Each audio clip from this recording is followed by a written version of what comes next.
वसुधा का नेता कौन हुआ, भूखंड विजेता कौन हुआ, अतुलित यश नेता कौन हुआ, नव धर्म प्रणेता कौन हुआ, जिसने ना कभी आराम किया, विघ्नों में रह के काम किया, विघ्नों में रह के काम किया, वही तो भारत का युवा कहलाया।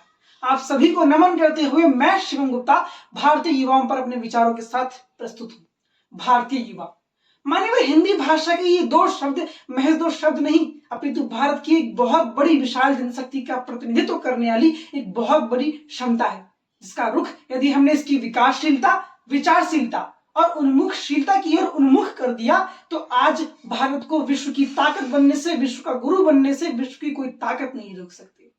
मान्यवर कौन है भारतीय युवा? क्या युवा मात्र हार्ड मास के पुतले के अंदर चलने वाला एक भौतिक शरीर है? नहीं, अपितु मान्यवर युवा अपने आप में एक विचार है। वो विचार जो कि भारत को हर 1/140 करोड़ नागरिक के विकास की रूपरेखा को सुनिश्चित कर सकता है। वो विचार जिसमें नया उमंग है, नया उत्साह है, नई जागृति है, नई जागरूकता है और नई चेतना है, जिसके आधार पर आज का वर्तमान युवा पीढ़ी ना केवल make in India, vocal for local और आत्मनिर्भर भारत जैसे ना जाने कितनी योजनाओं का हिस्सेदार बन रहा है, अपितु अपने पथ का निर्माण कर रहा है और साथ ही साथ अपने समाज, परिवार और राष्ट्र के पथ का भी निर्माण कर रहा है।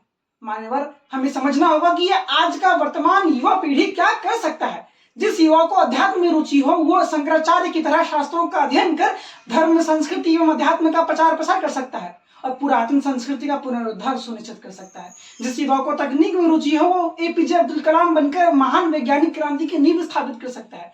जिस युवा को खेल में रुचि हो वो हेमा दास, नीरज चोपड़ा और रमेश बाबू प्रगनंदा के जैसे ना जाने ही कितने ही स्वर्ण पदक भारत को दिला सकता है।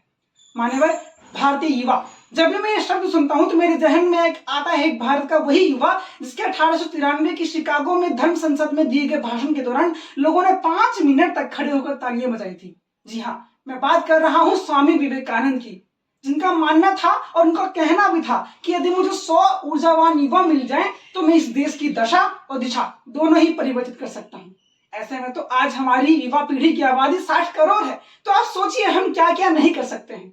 मान्यवर भारतीय युवा, जब मैं शब्द सुनता हूं तो मेरे जहन में आते हैं महान क्रांतिकारी शहीद भगत सिंह, जिनका मानना था कि समाज से अगर हमें कुप्रथा, रीति रिवाज अगर हटाना है तो भारत के एक एक युवा में क्रांतिकारी चेतना एवं दृढ़ संकल्पित एवं दृढ़ निश्चित की भावना भरनी पड़ेगी।